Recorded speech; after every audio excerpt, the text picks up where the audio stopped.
Assalamualaikum warahmatullahi wabarakatuh. Innal hamdalillah nahmaduhu wa nasta'inuhu wa nastahdihi wa nastaghfiruh wa natubu ilayhi wa natawakkalu alayhi wa na'udzu billahi min shururi anfusina wa sayyiati a'malina may yahdihillahu fala mudilla lahu wa may yudlil fala hadiya lahu.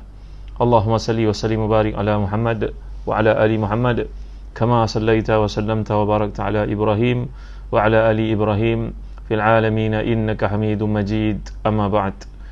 Muslim-muslimat yang dirahmati dan dikasihi sekalian, alhamdulillah, syukur pada Allah SWT kerana Allah memberi pada kita peluang yang sangat mulia ini untuk pertemuan, membaca bersama ayat-ayatnya, mempelajari. Mudah-mudahan kita masuk di kalangan mereka yang digambarkan oleh hadis Nabi SAW, majtama'a qaumun fi baitin min buyutillah yatluna kitaballah wa yatadarasuna bainahum ila nazalat alaihim rahmah wa ghashiyatuhum sakinah wa hafathumul malaika wa zakarahumullahu fi man indah, atau kama qala Rasulullah SAW.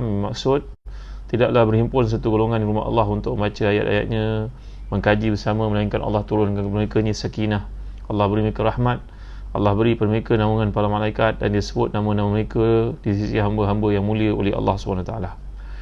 Mudah-mudahan walaupun saya tak melihat tuan-tuan, saya hanya kenal nama tuan-tuan, kita termasuk dalam konteks hadis ini.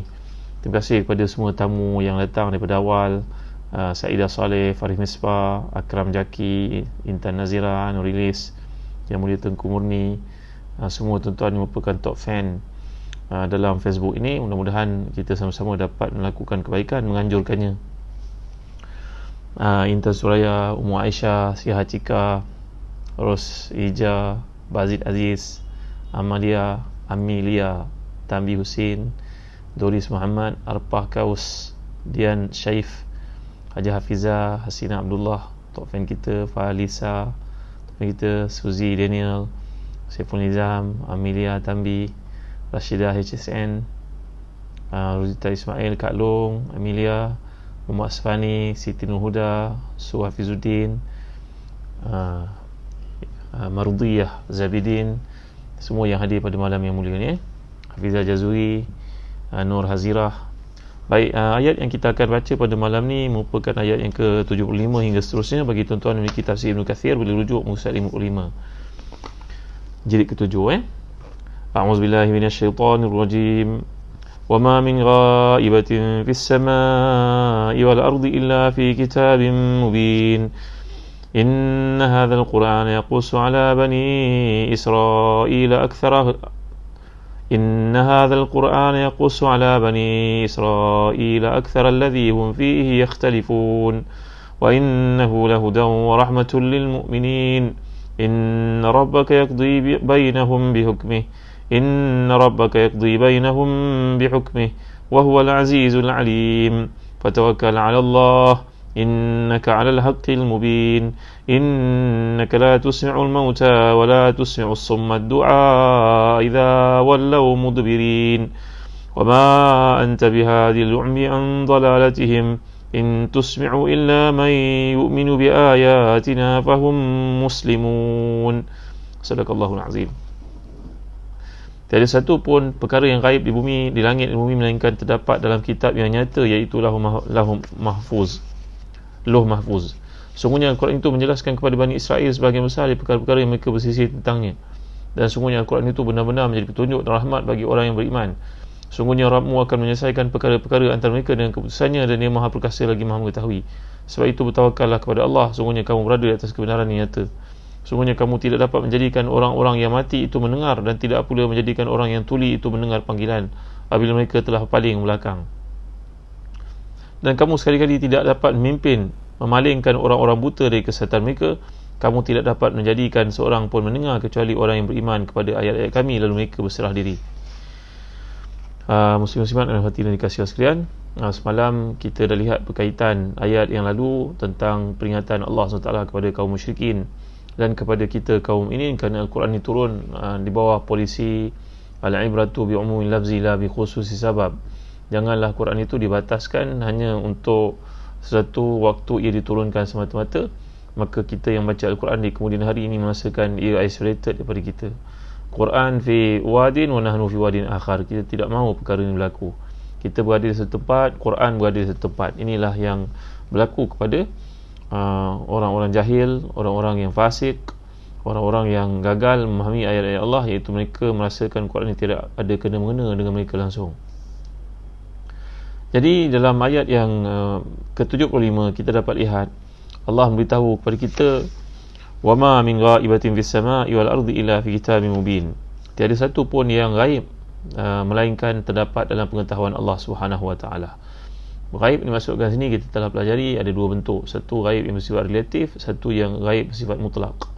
Gaib bersifat relatif ni kadang-kadang kita belum tahu, akhirnya kita tahu, ataupun kita diberitahu. Jadi ini adalah kita tak tahu, orang lain tahu. Ini gaib yang bersifat relatif. Tapi gaib yang bersifat mutlak itu milik Allah SWT, seperti tarikh kiamat sebagai contohnya, keadaan seseorang, ajal, mautnya, rezekinya, ini semua dalam pengetahuan Allah Subhanahu Wa Taala. Kita tidak tahu langsung, kita boleh berusaha. Jadi di hujung surah Luqman Allah mengajar kepada kita tentang perkara-perkara yang berada dalam pengetahuan Allah Subhanahu Wa Taala, bahawa semua yang berlaku itu dalam ketetapan Allah SWT, dalam ilmu Allah SWT. Jadi pada ayat ke-76 Allah menjelaskan bahawa Al-Quran ini memberi petunjuk, menceritakan kepada Bani Israel banyak perkara yang mereka persisihkan. Ya, ketika datangnya Nabi kita SAW ke Madinah, orang di Madinah banyak mengambil pendapat daripada kaum Yahudi yang terdapat di Madinah, iaitu Bani Israel. Mereka membuat berbagai-bagai tafsiran dalam kehidupan selepas menyelewengkan apa yang terdapat dalam kitab Taurat yang diturunkan oleh Allah kepada Nabi Musa AS. Kita semua tahu cerita tentang tuduhan Bani Israel kepada Nabi Daud, bahawa Nabi Daud ini telah pun merampas isteri seorang panglima perangnya yang bernama Orio yang pernah kita bincangkan. Oleh kerana Daud AS kemaruk, mengikut kata mereka Yahudi, David ini mengharap sangat untuk mendapat isteri yang jelita itu, isteri seorang panglima perangnya. Dia suruh panglima perangnya supaya berjuang mati-matian, akhirnya terbunuh. Lalu dia pun ambil isterinya, dikahwininya, isteri panglima perang itu. Ini cerita dongeng, tuan-tuan yang mulia sekalian. Dan saya pernah cerita pada tuan-tuan bagaimana kisah yang dibawakan begitu buruk terhadap Nabi Lut alaihissalam, bahawa Nabi Lut ini telah pun berzina dengan dua orang puterinya. La ilaha illallah Muhammadur Rasulullah, masya-Allah, tabaraka wa taala. Bagai-bagai cerita dongeng yang boleh kita lihat diceritakan oleh Bani Israel, kaum Yahudi dan nabi-nabi mereka, padahal mereka dalam masa yang sama mendakwa mereka mempertahankan nabi-nabi itu. Dan menceritakan bahawa Nabi Musa AS tidak memiliki kelakian yang sempurna, sehingga Allah Taala menceritakan kepada kita, wala takunu kalladzina adamu Musa fabara'u Allahu mimma qalu wa kana 'indallahi wajiha. Mereka telah pun melihat Nabi Musa itu ketika Nabi Musa mandi, tiba-tiba pakaian yang diletakkan di atas batu oleh Nabi Musa itu, batu itu melarikan pakaian tersebut hingga menyebabkan Nabi Musa keluar daripada sungai itu untuk mengejar pakaiannya, dan kelihatanlah auratnya sempurna, tidak seperti yang dikatakan oleh puak Yahudi terhadap Nabi yang mulia ini. Ini cerita-cerita dongeng yang berlaku oleh Bani Israel yang sebahagiannya dikemukakan oleh mereka kepada orang-orang Arab, dan orang Arab pun percaya, kerana orang Arab tidak memiliki apa rujukan sekalipun. Lalu bila Al-Quran datang dibacakan Nabi SAW, terbukalah segala tipu hela dan juga segala pendustaan, kepalsuan maklumat yang mereka telah bawa kepada orang-orang Arab sebelum itu. Jadi kalau kita lihat pada surat 48, kata Imam Ibn Kathir, Allah berfirman mengkhabarkan tentang kitabnya yang mulia, kandungannya yang berisi petunjuk, penjelasan, pembeza.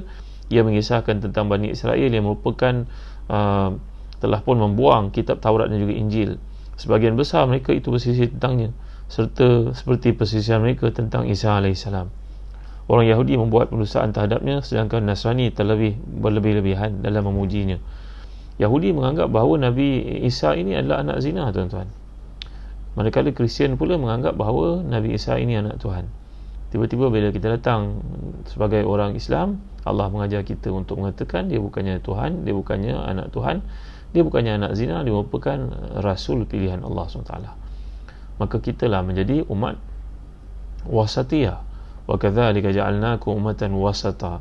Kami jadikan kamu umat wasatiyah, jadi umat yang pertengahan. Ketika satu golongan menganggap bahawa Nabi ini merupakan seburuk-buruk manusia daripada anak kelahiran zina, walaupun anak kelahiran zina tak sepatutlah kita persalahkan, kerana itu bukan kesalahannya, cuma nak melabel buruknya dan rendahnya kasta ataupun kedudukan Nabi Isa itu di sisi Yahudi, manakala Kristian pula menjadikannya melangit tinggi bersama dengan Tuhan, menganggap ia merupakan Tuhan. Kita orang Islam meletakkan Nabi yang mulia ni di tempat manusia yang berpangkat dipilih oleh Allah untuk menjadi utusannya. Jadi tuan-tuan dimuliakan Allah sekalian, maka Quran datang sebagai penengah yang benar dan adil untuk mengatakan bahawa Isa AS merupakan seorang hamba Allah, cuma dia telah diangkat pangkatnya menjadi Nabi dan utusannya. Seperti mana yang Allah firmankan dalam surah Maryam ayat ke-34, "Dzalika Isa bin Maryam qaulul haqqi alladhi fihi yamtarun." Itulah Isa bin Maryam yang mengucapkan perkataan yang benar yang mereka bantah-bantah tentang kebenarannya. Kemudian Allah firman, "Wa innahu lahudaw wa rahmatul lil mu'minin." Ia merupakan satu petunjuk dan juga rahmat bagi orang beriman. Kata para ulama tafsir, contohnya dalam tafsir Abi Sa'ud, mengatakan kat sini bahawa Allah mengkhususkan rahmat ini hanya untuk orang beriman sahaja.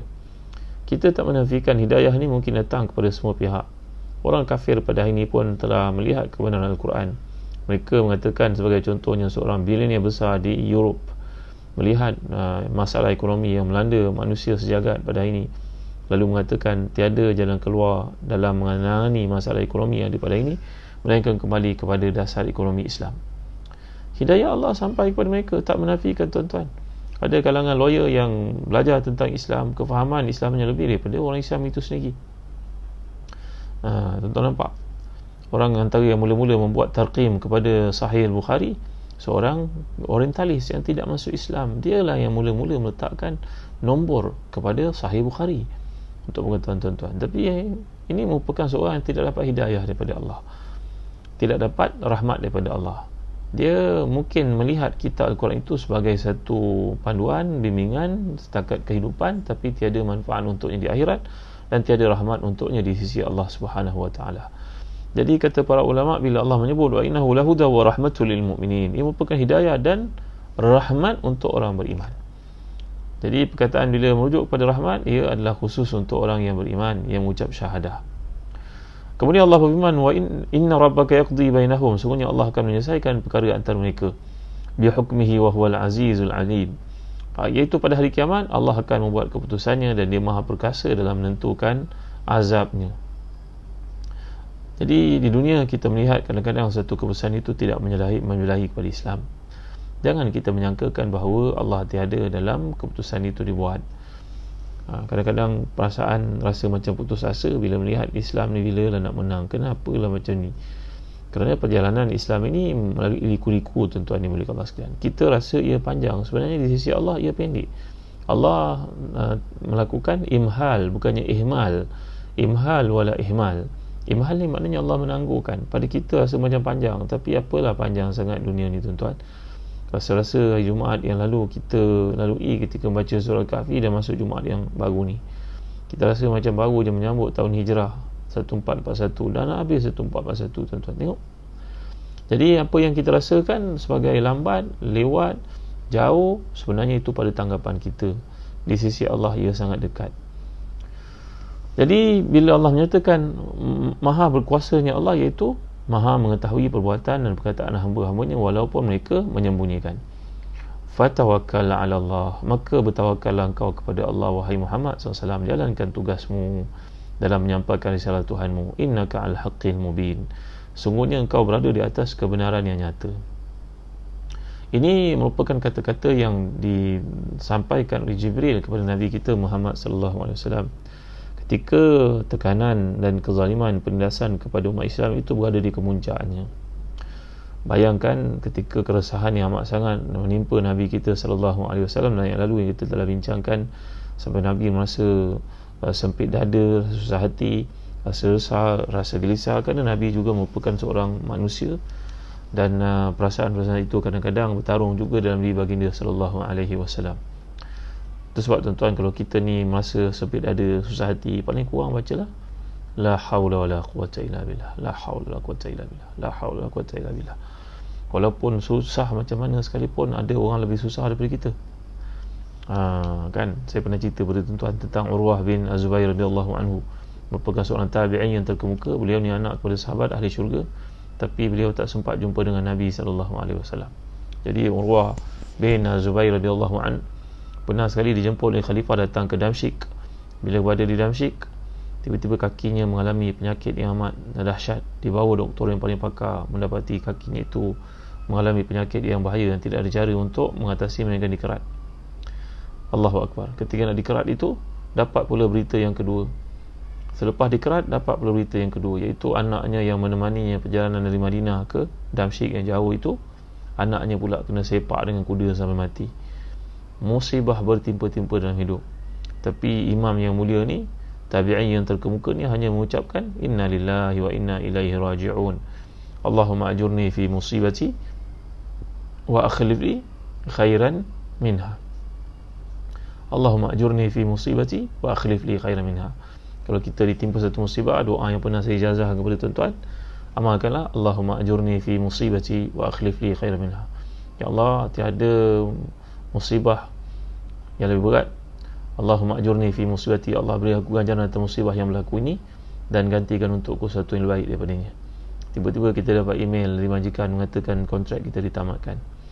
Walaupun berat macam mana pun ujian itu, ada orang lebih berat ujian daripada apa yang kita lalui, tuan-tuan. Dalam kisah berkaitan Urwah bin Az-Zubair ini, saya pernah cerita pada tuan-tuan, tiba-tiba ketika beliau mengalami dua ujian yang besar itu, ditanya kepada orang, beliau berkata, aku punya 4 anggota, Allah ambil 1, masih tinggal 3. Aku punya 7 orang anak lelaki, Allah ambil 1, masih ada 6. Allahu Akbar, Masya Allah, Tabaraka wa Ta'ala. Diceritakan dalam kisah-kisah yang dikemukakan, yang sampai kepada kita, contohnya dalam Hidayatul Awliya, ketika nak celup kakinya dikerat itu dalam minyak yang panas, tuan-tuan. Ketika beliau nak dipotong kakinya, ditawarkan untuk minum arak, kerana itulah rawatan zaman dahulu yang merupakan bius untuk mengelakkan kesakitan yang amat sangat. Beliau mengatakan Allah tidak menjadikan rawatan pada benda yang haram. Maka dikerat kakinya dalam keadaan dia bertakbir, bertahmid, bertahlil. Allahu Akbar, subhanallah, wala hawla wala quwwata illa billah, Allahumma salli ala Muhammad. Itulah kata-kata beliau. Ya, tuan-tuan. Dan akhirnya bila mendapat tahu anak meninggal, dengan sabar dia mengucapkan inna lillahi wa inna ilaihi raji'un. Allahumma ajurni fi musibati wa akhlif li khairan minha. Tiba-tiba sebelum dia pulang, datanglah satu kabilah orang Arab kepada raja yang ada di Damsyik itu. Maka khalifah yang ada ni melihat salah seorang daripada kabilah yang datang itu dalam keadaan buta. Padahal dulu dia merupakan orang terkemuka, bangsawan, berkedudukan. Lalu khalifah bertanya kepada dia, Fulan, dulu engkau merupakan orang berkedudukan, apa jadi pada engkau, Fulan? Maka dia mau cerita, berlaku satu banjir di tempat saya, semua orang mati, haiwan ternak mati, keluarga saya mati, yang tinggal hanya seorang anak lelaki saya yang paling kecil, isteri saya mati, anak-anak mati. Maka ketika keadaan gamat itu berlaku, gamat gawat itu, saya nak cuba dapatkan kenderaan untuk pergi ke tempat lain, yang tinggal cuma seekor unta kami yang pada masa itu pun kelihatan buas, liar kerana ketakutan dia melihat banjir berlaku. Saya pernah cerita kepada tuan-tuan kisahnya. Akhirnya bila beliau pergi kepada untanya itu, untanya rupa-rupanya sudah menjadi buas. Untanya lari. Dia toleh ke belakang, melihat puteranya yang ditinggalkan di kawasan belakang itu. Dia makin jauh, tiba-tiba datang sekumpulan serigala yang kelaparan, menyerang kudanya, menyerang puteranya, mati dia, tuan-tuan. Dia pun lari, anaknya sudah mati. Inna lillahi wa inna ilaihi raji'un. Dia kejar semula unta dia yang sebelum itu digunakan. Rupanya unta itu dah jadi buas, liar. Bila dia mendekati unta itu kuat, unta itu menghempasnya, menolaknya, menghempapnya, memukulnya. Jatuhlah daripada batu, tuan-tuan. Dan matanya terhantuk oleh batu. Hilanglah penglihatannya, tuan-tuan yang mulia sekalian. Allahu Akbar, Masya Allah, Tabaraka wa Ta'ala. Allahu Akbar. Saya teringat, tuan-tuan, ada satu doa Nabi anjurkan kepada kita. Doa ni diceritakan berlaku pada seorang sahabat yang mana beliau mengalami penyakit mata. Lalu beliau telah pun bertawasul dengan Nabi kita SAW, maka Allah pun menghilangkan penyakit mata, menghilangkan buta yang berlaku padanya. Tuan-tuan nak doa ni? Mungkin kalau kita ada yang sakit mata, ada yang mengalami masalah pada mata, tuan-tuan kalau ada kitab Azkar ni, rujuk pada muka surat 94, doa ke-193. Ya, doa ni, Allahumma inni as'aluka wa tawajjahu ilaika bi nabiyyika Nabi Muhammad Nabi Rahmah. Ya Muhammad, inni tawajjahtu bika ila Rabbi fi hajati hazihi lituqda. Allahumma fashaffi'hu fi. Ya, kalau kita berada dalam kesukaran, kita berada dalam keadaan hutang, kita berada dalam keadaan penyakit, seseorang keluarga kita ditimpa penyakit kronik, baca doa ni tuan-tuan ya. Allahumma inni as'aluka wa tawajjahu ilaika bi nabiyyika Muhammadin nabiyyi rahmah sallallahu alaihi wasallam. Ya Muhammad, inni tawajjahtu bika ila rabbi fi hajati hazihi lituqda li. Allahumma fashaffi'hu fiyya. Allahumma inni as'aluka wa tawajjahu ilaika bi nabiyyika Muhammadin sallallahu alaihi wasallam nabiyyi rahmah. Ya Muhammad, inni tawajjahtu bika ila rabbi fi hajati hazihi lituqda li. Allahumma fashaffi'hu fiyya. Ya Allah, aku mohon padamu dan bertawajjuh kepadamu dengan kedudukan Nabi Muhammad sallallahu alaihi wasallam, Nabi pembawa rahmat. Wahai Nabi Muhammad sallallahu alaihi wasallam, sesungguhnya aku bertawajjuh denganmu supaya Allah memperkenankan hajatku ini, maka terimalah syafaatnya untukku. Ya, ini merupakan satu cara para ulama mengatakan bertawassul dengan Nabi kita sallallahu alaihi wasallam dalam hidup dan selepas wafatnya adalah satu benda yang dibenarkan. Bertawassul dengan Nabi kita sallallahu alaihi wasallam sebelum dan selepas wafat Nabi adalah dibenarkan, kata jumhur para ulama ahli sunnah. Jadi dalam konteks ini, siapa yang mengalami penyakit mata contohnya, orang kena penyakit-penyakit kronik, di samping sedekah, di samping tahajud, di samping istighfar, amalkan doa ni tuan-tuan ya. Mudah-mudahan Ustaz Syafiq Murad ataupun Ustaz Syafiq Sadiqin Ummu Fatih boleh siapkan doa ni. Ada Aisyah Faisal, doa orang yang ditimpa penyakit pada matanya buta tuan-tuan, lalu beliau pun berdoa dengan doa ini, Allah buka matanya balik semula. Allahumma inni as'aluka wa tawajjahu ilaika bi nabiyyika Muhammadin sallallahu alaihi wasallam nabiyyi rahmah. Ya Muhammad, inni tawajjahtu bika ila rabbi fi hajati hazihi lituqda li. Allahumma fashaffi'hu fiyya. Ya, Nabi tuan Iram hati dan dikasihi sekalian, ini adalah satu perkara yang saya kaitkan dengan musibah yang berlaku dalam hidup kita. Kita tak dapat lari. Ini Nabi SAW pun Allah bawakan kisah tekanan yang Nabi alami apabila ditolak dakwahnya, difitnah, dituduh dengan berbagai-bagai tuduhan. Dan dia juga jadi pengajaran kepada kita yang bergelanggang dalam medan dakwah. Tuduhan dan juga fitnah orang kepada kita adalah biasa. Kata almarhum Tuan Guru Datuk Ni Abdul Aziz bin Nikmat, ulama besar dari Kelantan ni tuan-tuan, beliau berkata, lagi tinggi engkau naik ke udara ibarat layang-layang, lebih banyak angin menerpamu. Maka itulah kehidupan kita. Lagi kita dikenali orang, lagilah banyak kesalahan yang orang nampak pada kita. Itu lumrah. Maka banyaklah mohon kepada Allah SWT, minta bantuan kepada ini. Kemudian Allah menyatakan dalam ayat yang kita bacakan ni tuan-tuan, wa innahu lahuda wa rahmatul lil mu'minin inna rabbaka yaqdi bainahum bihukmi wa huwal azizul alim fatawakkal 'ala Allah innaka 'alal haqqil mubin. Wahai Muhammad SAW, mohonlah kepada Allah bantuan, sungguhnya engkau berada di atas kebenaran walaupun tuduhan yang dikenakan kepadamu wahai Muhammad sallallahu alaihi wasallam. Nuria Syukri Nur, saya nak doa mata, nanti saya bagi nanti saya post insya-Allah. Kalau ada siapa yang dapat postkan doa ni lagi baik. Siapa yang ada buku ni, Azkarul Azkar karangan Imam Suyuti yang merupakan ringkasan kepada kitab Al-Azkar Imam Nawawi, sangat baik. Ada berbagai-bagai doa yang dikemukakan sini. Doa yang saya masukkan berada pada muka surat 94. Ini doanya. Baik. Jadi kemudian Allah menjelaskan pada ayat berikutnya, wahai Muhammad, innaka la tusmi'ul mauta wa la tusmi'us summa du'a idza wallaw mudbirin wa ma anta bihadil ummi an dalalatihim in tusmi'u illa man yu'minu bi ayatina fahum muslimun. Sesungguhnya kamu tidak dapat menjadikan orang yang mati itu mendengar. Maksud kat sini tuan-tuan, orang yang hatinya telah mati, orang yang sudah pun tertutup pintu hatinya daripada mendengar kebenaran. Apa sahaja kamu katakan kepadanya tidak akan berguna lagi wahai Muhammad sallallahu alaihi wasallam. Ini seperti Abu Lahab, Abu Jahal dan golongan yang seangkatan dengannya. Demikian juga kafirnya orang yang dalam hati mereka terdapat penutup dan telinga mereka terdapat sumbatan.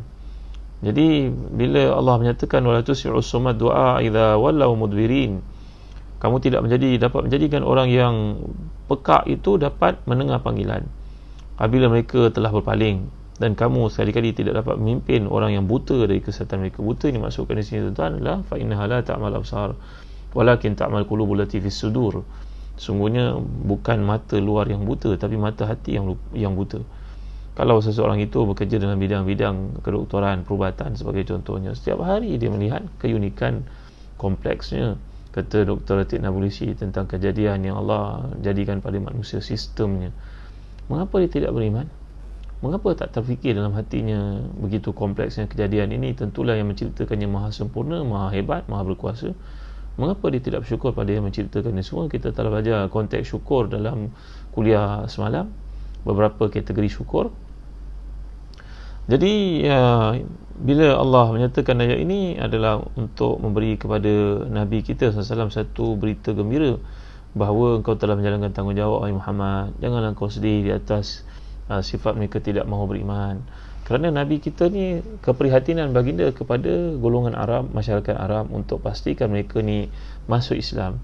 Kadang-kadang bila mereka menolak Islam, kekecewaan yang berlaku pada Nabi itu begitu mendalam. Lalu Allah hiburkan Nabi dengan berfirman, wahai Muhammad, sungguhnya kerja engkau telah engkau laksanakan.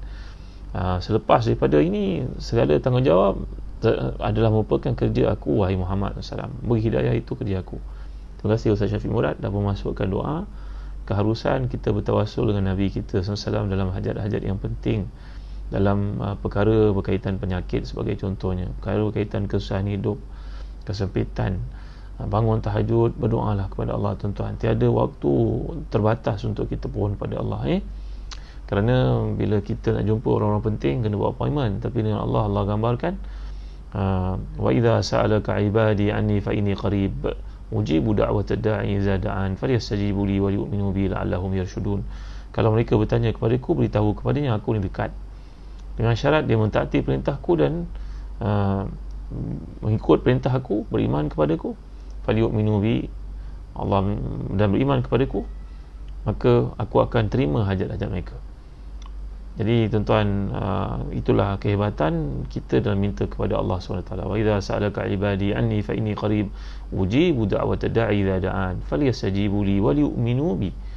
Syarat untuk kemakbulan doa ni taat pada perintah Allah dan beriman kepadanya dengan sungguh-sungguh. Pasti Allah akan makbulkan doa tersebut dalam bentuk-bentuk yang telah kita pelajari.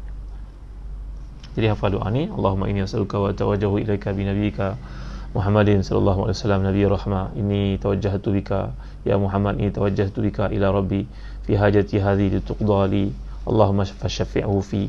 Ada setengah riwayat dalam kitab Azkarul Askari ada tambahan di situ Ustaz Syafiq ilaika bi nabiyyika bi nabiyyika Muhammadin sallallahu alaihi wasallam nabiy rahmah ya Muhammad. Ada perkataan di situ ya Muhammad, wahai Rasulullah sallallahu. Ya, jangan silap faham, dalam bentuk di sini bukan kita menuhankan Nabi kita, tidak, tapi kita bertawassul dengan Nabi kita SAW. Ya, Ahlussunnah wal Jamaah begitu jelas dalam masalah ini. Kita tak pernah menjadikan Nabi kita sebagai Tuhan.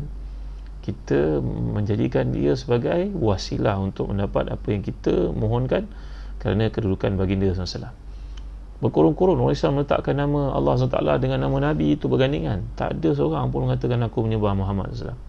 Ini pasal ada orang tanya saya tuan-tuan, nama Nabi itu kan nama Allah, kalau tak Allah Muhammad, Allah kena tinggi, Muhammad belakang tinggi, turun bawah sikit. Siapa yang samakan Nabi dengan Allah? Tak ada siapa yang buat benda itu tuan-tuan.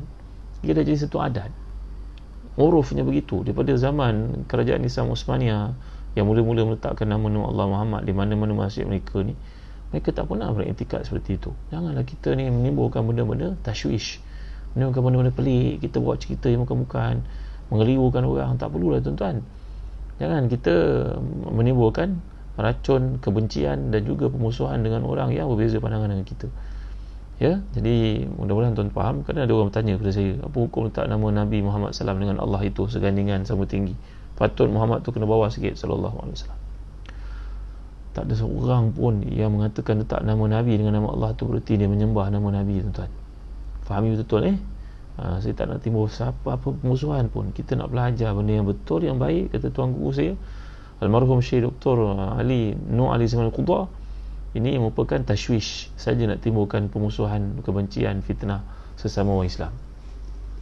Jadi para ulama Ahlussunnah menyatakan tawassul dengan nama dengan Nabi itu, hidup dan wafat baginda adalah satu kebenaran.